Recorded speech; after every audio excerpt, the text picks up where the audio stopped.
नमस्कार, आप देख रहे हैं उत्तराखंड एक्सप्रेस और मैं हूं आपके साथ शीनम शर्मा। देहरादून के ज्वेलरी शोरूम डकैती कांड में एक और आरोपी की गिरफ्तारी हो चुकी है। डकैती की योजना में शामिल आरोपी चंदन कुमार पासवान को गिरफ्तार यहां पर किया गया है। आपको बता दें कि चंदन ने ही बदमाशों के लिए गाड़ियों की व्यवस्था की थी। वारदात से पहले आरोपी चंदन सेलाकुई में एक किराए के कमरे में 10 दिन तक रहा था और अपनी पहचान छिपाकर देहरादून जेल में अपने साथियों से मिलने आया था। डकैती कांड में अभी तक कुल 9 आरोपियों की गिरफ्तारी हो चुकी है।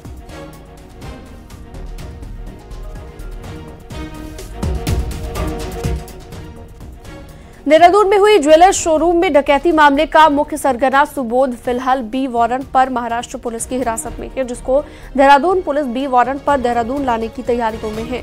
इसके लिए पुलिस जल्द ही कोर्ट में एप्लीकेशन दायर करेगी और अब महाराष्ट्र पुलिस के साथ मिलकर आरोपी से पूछताछ की जाएगी। आपको बता दें कि सुबोध बिहार जेल से अपना नेटवर्क चला रहा था।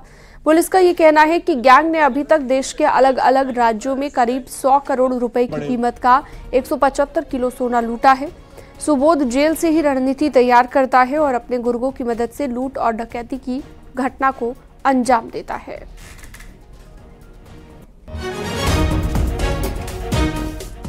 अल्मोड़ा के रानीखेत में एक लड़के ने एक नाबालिग लड़की से दुष्कर्म किया और बताया जा रहा है कि बेताल घाट के रहने वाले हिमांशु को लड़की से सोशल मीडिया पर दोस्ती थी।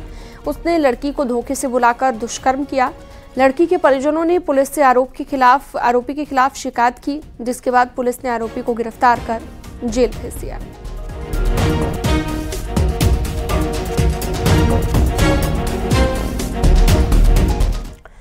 पौड़ी जिला अस्पताल की मोर्चरी में रखे एक शव को चूहों ने बुरी तरह से कुतर डाला। ये शव नौगांव खाल एकेश्वर में तैनात ग्राम विकास अधिकारी राहुल उप्रेती का था और राहुल उप्रेती की तबीयत अचानक से बिगड़ने पर उसे अस्पताल में भर्ती कराया गया है, जहां पर डॉक्टरों ने उसे मृत घोषित कर दिया।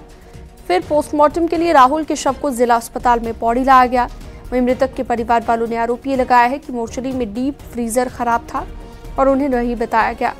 इसके साथ ही डीप फ्रीजर का दरवाजा भी पूरा बंद नहीं हुआ था। उधर एडिशनल सीएमओ का कहना है कि मोर्चरी का दरवाजा खराब होने की वजह से चूहों ने शव को कुतर डाला। वहाँ पे जो पोस्टमार्टम का दरवाजा था वो ठीक से काम नहीं कर रहा था, तो उसमें गैप था, तो जिस वजह से चूहे वहाँ पर अंदर घुस गए और थोड़ा सा नुकसान पहुँच गया। तो अभी दरवाजे ठीक करने के आदेश दे दिए गए एवं वहाँ पर लगातार रैट किलर का प्रयोग करने के लिए भी कह दिया गया है। मैंने उस टाइम इन लोगों को कह दिया कि आपके जो ये डीप फ्रीज इसमें तो लॉक ही नहीं है। इन्होंने कहा नहीं जी ठीक है। तो मैं यही कहना चाहता हूँ यार कि आपकी इतनी बड़ी लापरवाही है। मैंने आपका डीप फ्रीज ये सिस्टम इस वजह से हो रखा है आपका कि डीप फ्रीज होने के बाद भी डीप फ्रीज खराब चल रहा है। बॉडी ये हाल है कि उनका फेस बिल्कुल जो हमारा भाई है उसका फेस जो चूहों से बिल्कुल कुतरा गया है। नैनीताल में जंगली जानवरों का आतंक बढ़ता जा रहा है। यहाँ पर भीमताल में पिंजरो मलुआ ताल में गुलदार की दहशत जारी है। एक हफ्ते में 2 महिलाओं को गुलदार ने अपना शिकार बनाया है और पिंजरो के डोब गांव में घास काट रही महिला पर भी गुलदार ने हमला कर दिया, जिसके बाद महिला की मौत हो गई। इससे पहले मलुवाताल में भी एक महिला की गुलदार के हमले में मौत हो गई। गुलदार इलाके के लिए बड़ा खतरा तो बना है, साथ ही ग्रामीणों में रोष भी देखा जा रहा है।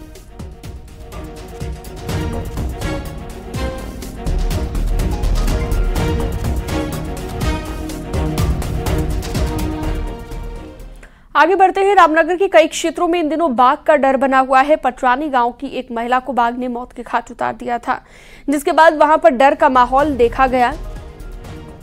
आपको ये भी बता दें कि पटरानी के बच्चे स्कूलिंग के लिए ढेला इंटर कॉलेज पर निर्भर करते हैं। ऐसे में डरे सहमे बच्चे अब वन कर्मियों के साथ बंदूक के साए में स्कूल जा रहे हैं। वहां से घर भी बंदूक के साए में वापस आते हैं। वन कर्मी बंदूक से लैस होकर बच्चों को स्कूल छोड़ने रोज जाते हैं, ताकि रास्ते में बच्चों के साथ कोई अनहोनी ना हो, क्योंकि स्कूल का रास्ता जंगल वाला है और बाघ की दहशत लगातार बनी हुई है।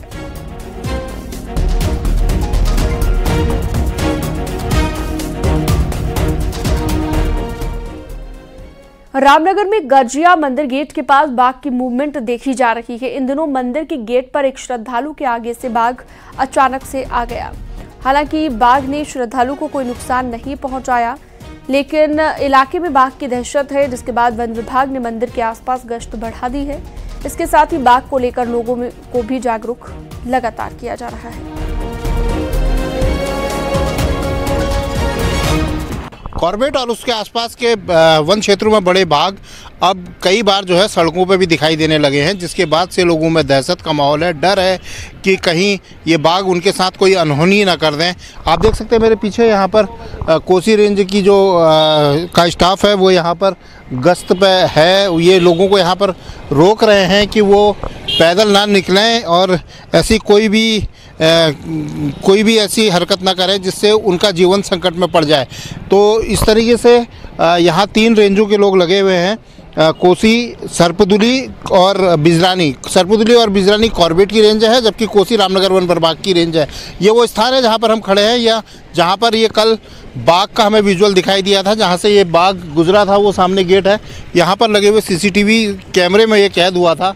तो यहाँ पर से ये बाघ गुजरा था, उसके बाद से यहाँ काफ़ी डर का माहौल बना हुआ है। गोविंद पाटनी, न्यूज़ 18, रामनगर।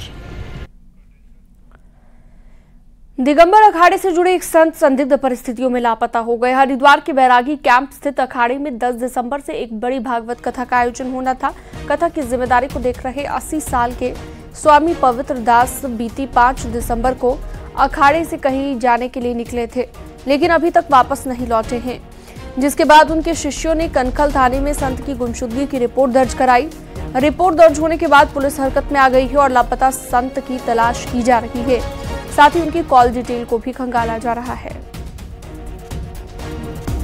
सूचना आई थी कि एक बुजुर्ग हैं महंत, उनको कथा भी यहाँ पे करनी थी और अचानक वो मिल नहीं रहे थे। तो एक एप्लीकेशन आई है जिस पे गुमशुदगी दर्ज कर ली गई है और आगे की कार्रवाई की जा रही है। इन्वेस्टर समिट में 3 लाख करोड़ 44 लाख के MOU भी साइन हुए हैं और इसमें भी 44,000 करोड़ के प्रोजेक्ट्स की ग्राउंडिंग। जी हां, उत्तराखंड के आर्थिक और सामाजिक विकास को नए पंख लगा सकती है ये बड़ी इन्वेस्टमेंट। वहीं समिट के बाद सरकार का आगे का प्लान क्या है, देखिए। उत्तराखंड में 5 साल बाद हुआ दूसरा ग्लोबल इन्वेस्टर समिट अपने तय टारगेट से भी ऊपर अचीव करने के लिए चर्चाओं में है। इस अचीवमेंट के पीछे ठोस प्लानिंग रही है। सरकार ने सबसे पहले अपनी 47 पॉलिसियों में संशोधन किया, तो पंप स्टोरेज प्लांट जैसी नई पॉलिसियों को भी इजाद किया। नतीजा 2.5 लाख करोड़ के तय टारगेट से भी कहीं अधिक 3.5 लाख करोड़ के MOU साइन हुए हैं। लेकिन असली चुनौती अब इन MOU को जमीन पर उतारने की है। सरकार ने इसके लिए UK SPISE फोरम गठित किया है, जिसमें कई कंसल्टेंट को बतौर निवेश मित्र नियुक्त किया गया है। ये निवेश मित्र अब MOU करने वाले इन्वेस्टर और सरकार के बीच ब्रिज का काम करेंगे और प्रोजेक्ट के रास्ते में आने वाली दिक्कतों को दूर कराने का काम भी करेंगे। इन्वेस्टर क्या सोचते हैं, तो उनके पॉइंट ऑफ व्यू से जब तक हम लोग नहीं सोचेंगे तब तक हम इन्वेस्टमेंट को आकर्षण करने में ज्यादा सफलता नहीं हासिल कर सकते हैं। एक इन्वेस्टर के तौर पर उनको क्या क्या रियायतें चाहिए और उस पर काफ़ी गहनता से होमवर्क हुई है और उसी का नतीजा है कि हम लोगों के MOU साइनिंग से लेकर और ग्राउंडिंग तक का जो अपना खुद का लक्ष्य है उससे ज़्यादा हम लोग परफॉर्म कर पाए। निवेश मित्रों की तैनाती का मकसद बिना किसी देरी के प्रोजेक्ट को जमीन पर उतारना है। निवेश मित्र के साथ ही हर विभाग में अपर सचिव लेवल के एक अधिकारी को नोडल अफसर नियुक्त किया जा रहा है, जो लगातार प्रोजेक्ट की फाइल को मॉनिटर करेंगे। एक अलग से पोर्टल भी होगा जिस पर हर फाइल के मूवमेंट की जानकारी होगी। इसका लॉगिन पासवर्ड इन्वेस्टर के पास भी होगा। मैंने भी आपको बताया निवेश मित्रों की तैनाती, इनका काम ही यही है कि 5 करोड़ से ऊपर के जो भी MOU साइन हुए हैं उसके लिए एक डेडिकेटेड निवेश मित्र रहेगा, जो लगातार उस इन्वेस्टर को और हमारी गवर्नमेंट सेक्टर के जो भी लोग इन्वॉल्व हैं उनके बीच एक सेतु का, ब्रिज का काम करेगा। कहीं कोई दिक्कत आ रही है वो हमको अवगत कराएगा और अपने कमेंट्स भी उस ट्रैकर पर लिखता चला जाएगा। कोशिश ये भी है कि अगले 3 महीनों में सरकार 44,000 करोड़ की ग्राउंडिंग के साथ ही कुल MOU का 30 से 40% प्रोजेक्ट को जमीन पर उतारने का काम शुरू कर दे।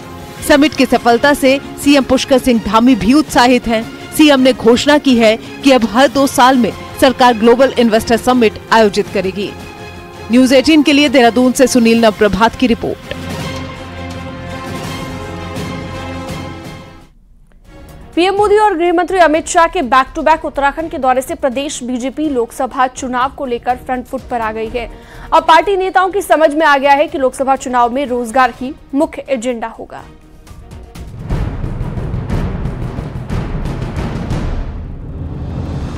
बीजेपी नेता अब लोकसभा चुनाव को लेकर नए जोश में हैं। पार्टी नेताओं को पीएम मोदी और गृह मंत्री अमित शाह के दौरे से लोकसभा चुनाव की पिच मिल गई है। इन्वेस्टर समिट के बाद रोजगार का मुद्दा बीजेपी ने अपने एजेंडे में शामिल कर लिया है, जिसकी शुरुआत पार्टी फर्स्ट टाइम वोटर के बीच में रोजगार के मुद्दे के साथ करेगी। युवा मोर्चा की टीम इसके लिए तैयार की जाएगी। प्रदेश अध्यक्ष का कहना है कि राष्ट्रीय अध्यक्ष जेपी नड्डा ने वर्चुअल मीटिंग में इसके लिए निर्देश भी दिए हैं। अब उत्तराखंड के अंदर जो सबसे बड़ा इशू है वो रोजगार का ही है, और उत्तराखंड का युवा भी जान चुका है कि उत्तराखंड का सरकारी नौकरियां सीमित है। जानता हूं कि मेरे यहाँ का उत्तराखंड का जो नौजवान है वो दूसरे राज्यों में जाकर होटलों में, बहुत से स्थानों पर, छोटे मोटे जो प्राइवेट सेक्टर के बड़े व्यवसाय है उनमें नौकरी करता है। वो उनको अपने राज्य के अंदर वो सब प्रकार की नौकरियां मिले, इसके लिए मुख्यमंत्री पुष्कर धामी जी का ये प्रयास बहुत ही सराहनीय है। वहीं बीजेपी विधायकों का कहना है कि आज यूथ समझ चुका है कि सरकार रोजगार के लिए नए नए कदम उठा रही है और हम जनता के बीच उन मुद्दों को लेकर जाएंगे। देखिए, इन्वेस्टर जो समिट है वो रोजगार को दृष्टिकोण करके ही किया है। जब यहाँ पर उद्योग आएंगे तो निश्चित तौर पर जहाँ पर उद्योग लगेंगे वहाँ के स्थानीय लोगों को रोजगार मिलेगा। उत्तराखंड में बेरोजगारी हमेशा से ही मुद्दा रहा है। ऐसे में इन्वेस्टर समिट के इवेंट के बाद पार्टी ने भी इसे समझते हुए फर्स्ट टाइम वोटर के बीच जाने की तैयारी कर ली है। न्यूज़ 18 के लिए देहरादून से भारती सकलानी, उनियाल की रिपोर्ट। सोमवार से बीजेपी एक बार फिर से अपने सम्मेलन शुरू करने जा रही है। गढ़वाल संभाग का अनुसूचित जाति का सम्मेलन देहरादून में सोमवार को होगा, जिसमें सीएम पुष्कर सिंह धामी भी शामिल होंगे। कार्यक्रम का उद्घाटन प्रदेश प्रभारी दुष्यंत गौतम करेंगे और इसके बाद बीजेपी 12 तारीख से विकसित भारत यात्रा में सांसदों की ड्यूटी उन्होंने लगाई है। इसमें 5-5 दिन क्षेत्रों में सांसदों को प्रवास भी करना होगा। 16 तारीख से बीजेपी कुमाऊं में सम्मेलन की शुरुआत करेगी, जिसमें सिख समुदाय के साथ सम्मेलन होगा।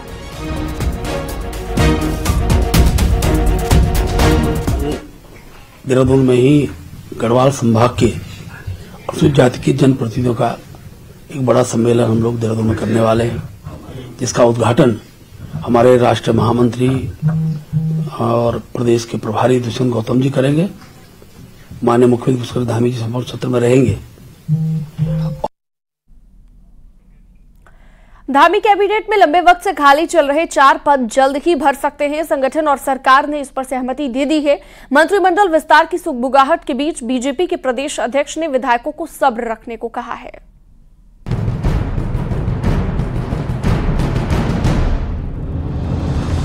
प्रदेश में एक बार फिर से कैबिनेट विस्तार की चर्चा शुरू हो गई है। धामी कैबिनेट में खाली पड़े 4 पद जल्द भर सकते हैं, जिसमें अनुसूचित जाति और ओबीसी कोटे से एक विधायक को मंत्री बनाए जाने की चर्चा तेज है। पहले सिलक्यारा टनल ऑपरेशन, फिर इन्वेस्टर समिट के चलते मंत्रिमंडल विस्तार का मामला ठंडा पड़ा रहा। लेकिन अब जब लोकसभा चुनाव करीब है तो उससे पहले कई विधायक भी चाहते हैं कि कैबिनेट एक्सटेंशन हो जाए। नहीं, जरूरी है कि कैबिनेट विस्तार होगा और होना चाहिए, समय पे हो जाना चाहिए, ताकि जो जिनको विभाग मिलेंगे उन लोगों को जो है काम करने का समय मिलेगा, अपने विभाग को समझने का समय मिलेगा। तो कुल मिलाकर के काम तो रुकता नहीं, काम तो चल ही रहा है, किंतु जो डिजर्व करता है और जो एक संवैधानिक प्रक्रिया है वो तो मुख्यमंत्री जी कर सकते हैं। इसको मुझे लगता है कि जल्दी मुख्यमंत्री इसमें विचार करेंगे। वहीं प्रदेश अध्यक्ष कहते हैं कि मुख्यमंत्री से भी मंत्रिमंडल विस्तार को लेकर चर्चा हो गई है, सबको थोड़ा सब्र रखना चाहिए। यहाँ तो मंत्रिपरिषद का विषय है, मंत्रिपरिषद के विषय में मुझे लगता है कि एक बार अभी राष्ट्रीय नेतृत्व की सहमति आने की देरी है, जैसी आती है उसको हम करेंगे। आप लोग भी तो बात कर रहे होंगे, मुख्यमंत्री साहब ने इस पर बात की? बात हो गई है, इसलिए तो कह रहा हूँ, जब बात हुई तब आपको बता रहा हूँ, थोड़ा सब्र रखिए। यानी साफ है कि केंद्र का ग्रीन सिग्नल मिलते ही प्रदेश में पिछले 2 साल से खाली पड़े मंत्री पद जल्द भर सकते हैं, क्योंकि अंदर खाने कैबिनेट एक्सटेंशन का मसला कई नेताओं की बेचैनी बढ़ा रहा है। न्यूज़ 18 के लिए देहरादून से भारती सकलानी, उनियाल की रिपोर्ट। हरिद्वार में प्रशासन की सख्ती के बावजूद भी अवैध खनन लगातार जारी है। रविवार को गड्ढा मुक्त सड़क अभियान का जायजा लेने निकले एसडीएम ने ओवरलोड और बिना रवाना के खनन सामग्री ढो रखे 6 डंपरों को सीज कर दिया। एसडीएम ने ये कार्रवाई हरिद्वार लक्सर रोड पर की है और इस दौरान उनके साथ खनन विभाग और आरटीओ विभाग के अधिकारी भी मौजूद रहे। सड़कों के गड्ढे भरने को लेकर की गई कार्रवाई पर बताया गया कि कई जगह पर अभी तक गड्ढे नहीं भरे गए हैं, जिसकी रिपोर्ट भेजी जाएगी। हम इसमें 2 तरह की कार्रवाई कर रहे थे। एक तो मैं गड्ढा मुक्त जो हमारा अभियान चल रहा है सड़कों का, वो भी चेक कर रहे थे, और साथ साथ जहाँ भी ओवरलोडिंग वाहन मिल रहे हैं पिछले बार खनन वाले, उनको हम लोग ने सीज करे। तो अभी तक हमने टोटल 6 वाहन सीज कर चुके हैं और अभी की कार्रवाई गतिमान है। अगले 3-4 घंटे तक लगातार। देहरादून में सीएम पुष्कर सिंह धामी ने विकास पुस्तिका का विमोचन किया। सशक्त नेतृत्व समृद्ध उत्तराखंड नाम की विकास पुस्तिका का विमोचन किया गया। कार्यक्रम में कई विधायक और मंत्री भी शामिल हुए। विकास पुस्तिका में केंद्र और राज्य सरकार की उपलब्धियों का विवरण दिया जाएगा और इस मौके पर सीएम पुष्कर सिंह धामी ने इन्वेस्टर समिट को सफल बनाने के लिए भी सभी का शुक्रिया अदा किया। सशक्त नेतृत्व समृद्ध उत्तराखंड के विमोचन अवसर पर मैं सभी विभाग के अधिकारियों को, कर्मचारियों को बहुत शुभकामनाएं देता हूं, बहुत बधाई देता हूं कि इस पुस्तिका का यहां पर आज विमोचन हुआ है। और निश्चित रूप से इसके माध्यम से सरकार की जो जन कल्याणकारी नीतियां हैं, उन जन कल्याणकारी नीतियों को जन जन तक ले जाया जाएगा, उनका प्रचार प्रसार किया जाएगा। सीएम पुष्कर सिंह धामी ने दून हॉस्पिटल जाकर हॉस्पिटल में भर्ती फ्रीडम फाइटर चिंद्रिया लाल से मुलाकात की और उनका हालचाल जाना। वहीं सीएम ने बाबा केदार से फ्रीडम फाइटर चिंद्रिया के शीघ्र स्वस्थ होने की भी कामना की है।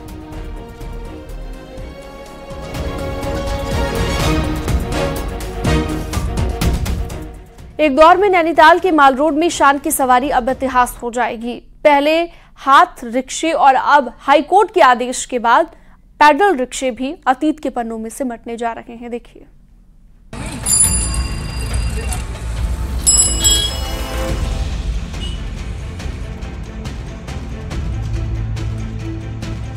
नैनीताल के माल रोड पर फर्राटा भरते ये पैडल रिक्शा अब अतीत के पन्नों में सिमटने जा रहे हैं। आम शहरी की ये शान की सवारी हाईकोर्ट के आदेश के बाद धीरे धीरे हट जाएगी। ये रिक्शे खास इसलिए भी हैं कि कभी दिलीप कुमार, अमिताभ बच्चन, कादर खान तो इंदिरा गांधी समेत कई सेलिब्रिटीज इनकी सवारी कर नैनीताल के खुशनुमा मौसम का लुत्फ उठा चुके हैं। हालांकि अब इनको हाईकोर्ट के आदेश के बाद हटाने की प्रक्रिया शुरू कर दी गई है। माननीय न्यायालय के जो आदेश हैं उसके क्रम में जो ई रिक्शा को प्रमोट करने वाली बात है उस पर काम चल रहा है। परिवहन विभाग भी इस चीज़ को काम कर रहा है। लोगों को भी लगातार मोटिवेट करा जा रहा है कि वो मैनुअल जो रिक्शा हैं उसको छोड़कर ई रिक्शा या अन्य इस प्रकार की टेक्नोलॉजी को अपनाएं। हमारा तो जो कुछ भी था पहले पैडल रिक्शा ही था, क्योंकि हमने उससे अपने बाल बच्चे पाले पोसे जो भी किया। अब हम उसको चलाने के लिए इतना वो नहीं है कि खींचना पड़ता है। तो जो ये बैटरी आ गई है, बैटरी की वजह से हमको जरा सा ऐसा आसानी है कि चलाने में कोई ताकत नहीं और कुछ कमाई में भी कुछ फर्क है। साल 1858 में नैनीताल में आवाजाही के लिए हाथ रिक्शा था, जिनको हटाकर 1921 में पैडल रिक्शा का प्रचलन बढ़ा, जिनका अधिकार सिर्फ पालिका के पास होता था। पैडल रिक्शा का किराया 2 आने हुआ करता था, जो अब 20 रुपए तक पहुंच गया। लेकिन अब पैडल रिक्शा की जगह ई रिक्शा लेने जा रहा है। हालांकि स्थानीय इन रिक्शों को टूरिस्ट की यादों के लिए रखने की मांग कर रहे हैं। और 1942 में नगर पालिका ने नैनीताल माल रोड में पैडल रिक्शा चलाने की आज्ञा दी और ये पहला विधिवत यांत्रिक यातायात। समय के साथ बदलाव तो कुछ जरूरी है, पर मेरा व्यक्तिगत मानना है कि कुछ बैलेंस चलना चाहिए थोड़ा बहुत। जैसे रिक्शे ठीक है, ऑटोज आपके चल रहे हैं, लेकिन उनकी जो हाथ के रिक्शे की सिग्निफिकेंस है वो कहीं ना कहीं रहनी चाहिए। तो कुछ न कुछ रिक्शे तो मुझे लगता है कि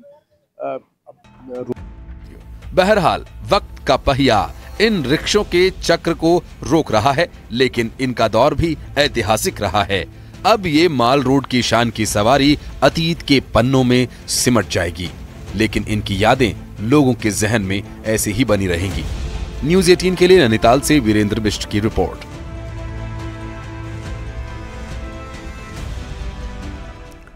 पौड़ी जिले के लक्ष्मण झूला थाने में स्मार्ट बैरक की शुरुआत हो गई है और पौड़ी की एसपी श्वेता चौबे ने स्मार्ट बैरक का उद्घाटन किया है। इससे लगातार काम कर रहे पुलिसकर्मियों को थोड़ी राहत मिलेगी, क्योंकि ऋषिकेश के वीआईपी क्षेत्र होने के कारण पुलिसकर्मियों को रात दिन ड्यूटी करनी पड़ती है। थाना पौड़ी और थाना कोटद्वार में कर्मचारियों की सुविधा के लिए जो है हमने बैरिक्स जो हमारी थी उनको अपग्रेड किया था स्मार्ट बैरिक के रूप में, और आज जो है थाना लक्ष्मण झूला की भी जो हमारे कर्मचारियों की बैरिक है इसे अपग्रेड किया है।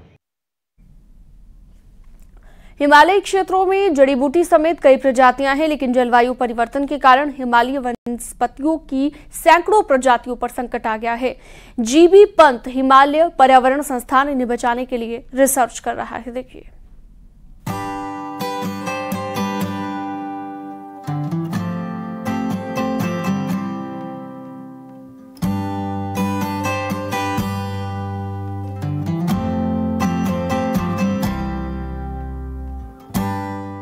जलवायु परिवर्तन का अब सीधा असर हिमालयी वनस्पतियों पर भी पड़ने लगा है। जीबी पंत हिमालय पर्यावरण संस्थान के एक अध्ययन में पाया गया है कि 436 प्रजातियां संकट में हैं। अगर इन्हें जल्द ही नहीं बचाया गया तो वो दिन दूर नहीं जब ये प्रजातियां हिमालयी क्षेत्र में मिलेंगी ही नहीं। जड़ी बूटी में तिमूर, टेक्साल, उतीस, जटामासी, कूट जैसी प्रजातियों पर अध्ययन में असर देखा जा रहा है। तो हिमालयन क्षेत्र में करीब 456 जो प्रजातियां हैं वो विभिन्न प्रकार के खतरों की कैटेगरी में आती हैं, जो थ्रेट स्टेटस होता है उसमें आ रही हैं। तो वो 456 प्रजातियां जो हिमालय में हैं वो उन पे काफ़ी खतरा है। वो या तो क्लाइमेट चेंज की वजह से या ओवर एक्सप्लॉयटेशन की वजह से वो घटती जा रही हैं। तो उनके बचाव के लिए, उनके संरक्षण के लिए हमारा जो संस्थान है काफ़ी काम कर रहा है। गंभीर अध्ययन के बाद संस्थान इन प्रजातियों को बचाने के लिए पौध बैंक बनाने में जुटा है। कालाबासा, कुरी समेत कई विदेशी प्रजातियों के असर से भी हिमालयी प्रजातियों पर असर पड़ा है। कि जो हमारी यहाँ की मूल प्रजातियां नहीं हैं, उनके ऊपर जो बाहर से आ गई जो प्रजातियां हैं उनका असर भी बहुत देखने को मिल रहा है। वो जो बाहर की जो विदेशी प्रजातियां ही मैं उनको बोलूँगा, वो हिमालयी इकोसिस्टम में आके और जो यहाँ का हमारा प्राकृतिक मूल जो फ्लोरा है, मूल वनस्पतिक प्रजातियां हैं, उनके प्राकृतिक अधिवासों को कैप्चर करके उनको वहां से हटा रही है। अब देखना होगा कि इस जलवायु परिवर्तन की चुनौतियों के सामने संस्थान क्या उपाय लाता है ताकि संकट में आई प्रजातियों को बचाया जा सके। न्यूज़ 18 के लिए अल्मोड़ा से किशन जोशी की रिपोर्ट। रुड़की के रोटरी क्लब द्वारा दिव्यांगों के लिए 3 दिन का एक निःशुल्क कैंप लगाया गया है, जिसमें 100 से ज्यादा दिव्यांगों को कृत्रिम अंग लगाए गए, जिससे कई दिव्यांगों के चेहरे पर मुस्कान लौटी। कैंप में जोधपुर से आई डॉक्टरों की टीम मौके पर ही कृत्रिम अंग तैयार कर लिए गए।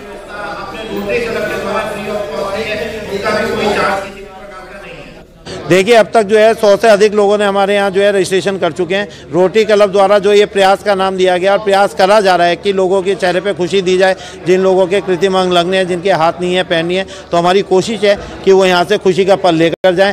पाइप से पाँव बनाए जाते हैं और इसके अलावा इसके अंदर एक लाइनर, सॉफ्ट लाइनर लगाया जाता है जो कि मरीज को किसी प्रकार का तकलीफ ना दे पाऊँ, और इसमें मरीज आराम से 40 kg वजन उठा के चल सकता है।